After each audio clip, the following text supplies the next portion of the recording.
Hello guys, and welcome back to the workshop. Today's video is going to be a little bit different to previous videos because in this video I'm not actually going to show you step by step how I made something. Instead, I'm just going to I'll probably even do a series of videos as I do this through all the different machines in the shed.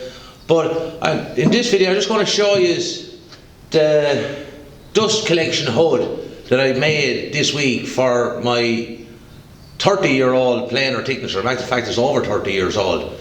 And this machine didn't come with any form of dust extraction on it.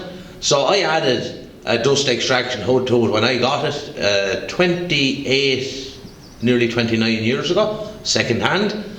And that has been through all the years. It has been worn out. The chips have actually wore away at the timber. It's gone down to nearly only a couple of mil thick in places. So I decided an upgrade was due. So I made it. I'd made a few different upgrades since the last one, but because there was so much detail and back and forward and trimming this, cutting this, and trial and error, a lot of it, I decided that it was going to be too intense a video to try and tape and explain. So I just thought that once I had it done, I'd just run through so that you can see that it is possible, regardless of how old your machine is, to be able to still make it usable with dust extraction. And in fairness, these machines are actually way better than the machines that you can buy brand new, because this machine is fully cast iron. So it's a big, heavy machine, and this is a 14 inch wide, and it's 8 inch in depth. So it's a good, substantial size machine. And like I said, I've used this for 28, pushing on 29 years. I've never had any problems with it. Just keep sharp blades to it, set it up every now and again because it will go off. And other than that, it's hell for leather with it the whole time. So this is what it is. So what I'll do is I'll move the camera to a different angle. I'll take off the hood and I'll show you what I had to start with and the thinking process to get to the stage I got. And then maybe we'll do a bit of a demonstration just to show you how it actually works. And that'll be it. I'll try and make this video nice and short like last week's so that you won't be getting bored listening to me talking. Okay, I now have the dust hood that I made removed, and as you can see, there's your cutter head is here. Don't worry, I'm not touching the knives. This is a little deflector that flaps over when you let it down, when you let the tables down to turn it into a surfacer or a joiner. You let that down, but when you're using it as a thicknesser planer, you have that up. Now, what originally came with this was another little deflector that went on to that just made a chute that just let the stuff blow out the back. So what I wanted to do was make a box, like I done before, to sit over this, but I needed to make the box in the way that it couldn't move either back and forward or from side to side.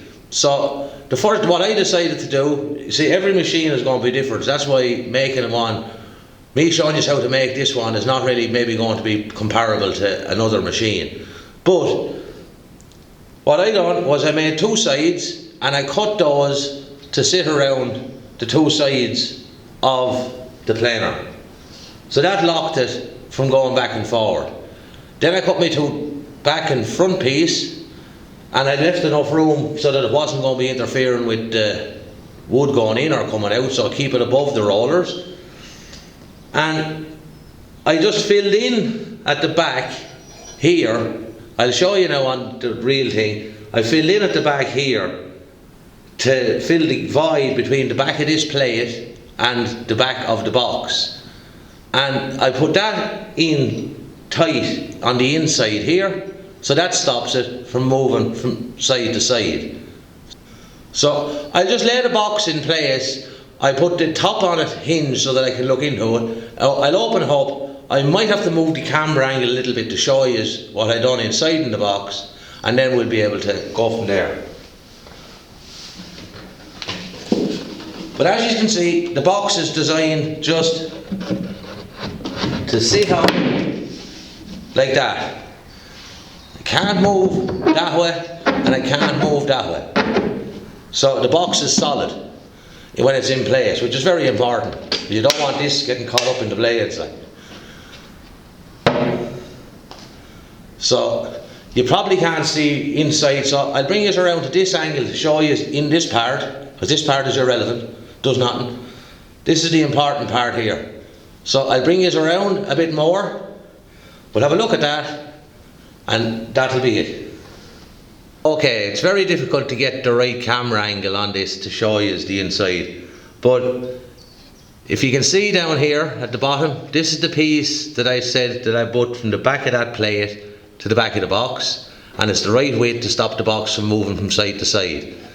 The next thing I done was I cut a hole just level with the top of that for the pipe, for the hook on the extraction. I fitted this the very same way, I cut the hole the very same way as I did in the blast gates that I made in a previous video, and that's how that was put in. The next thing I wanted was 2 chutes, so that as the shavings came up, they were being directed to the hole with the extraction pipe. So I just got more bits of MDF, cut them 45 degrees until they were just coming to the edge of the hole and back, whatever they worked out. I did have to trim them out the sides to get them to fit over the sides of the machine, but I just kept them as tight as I could so that they weren't, but not to interfere with the machine. The next thing I wanted to do was bring the rest of the box back so that I could put in this flap.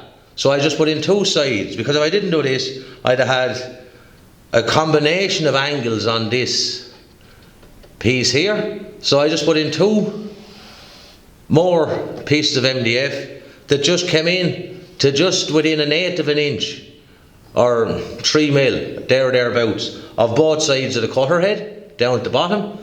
And then I was able to just put in another piece cut 45 degrees that sit just above that little flap that was here on the machine anyway. But that's it, it's very simple. You know, all you need to do is direct the shavings to a hole, to the pipe, to the extractor. I put a hinge lid on this. You don't have to do that, you could just screw it. I just done it so that, because I knew I was going to try and do this at the end, and I just thought it was the easiest way of opening it up.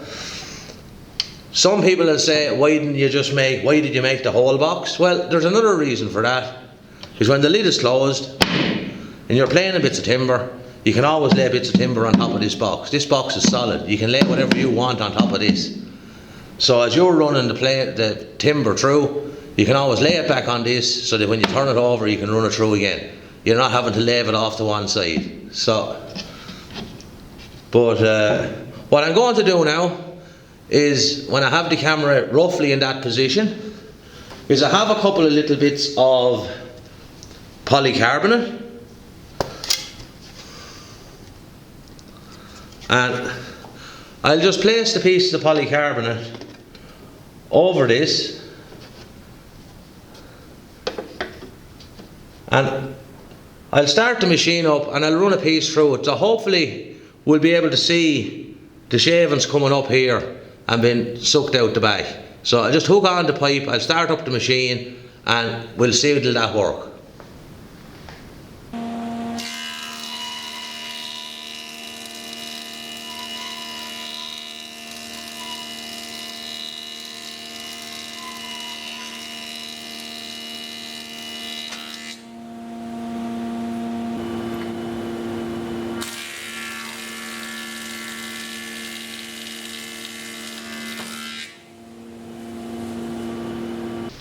Okay guys, as you see, works a treat. There's no shavings getting out beyond the dust hood, all going into the pipe. Apart from the few that'll come out the front end here, that'll happen regardless of what type of thicknesser you've had. Trust me, I've used so many different thicknessers through the years. There'll always be a bit come out the front. But in general, this is work. It's getting 99% of the shavings and dust that's coming out of this machine now. So I hope this video was useful. Now, even for this machine, I do need to make another dust port for when the tables are down and the machine is a surfacer or a joiner, depending on what side of the pond you're on. for that as well. I will be making one of those in the next week or two. And I've other machines that need modifications made to them, because a lot of them were never designed to have dust extraction. So I'll be making modifications to them to hook up dust extraction to them. If this is the type of video you kind of enjoy, let me know in the comments down below. If it's a video you don't want to see any more of, let me know. That's the only way I'm going to know is for you guys telling me. So that's about it. As usual, if you like the video, give it an old thumbs up. If you're new to the channel and you haven't already done so, maybe you might consider subscribing. So until next time, good luck.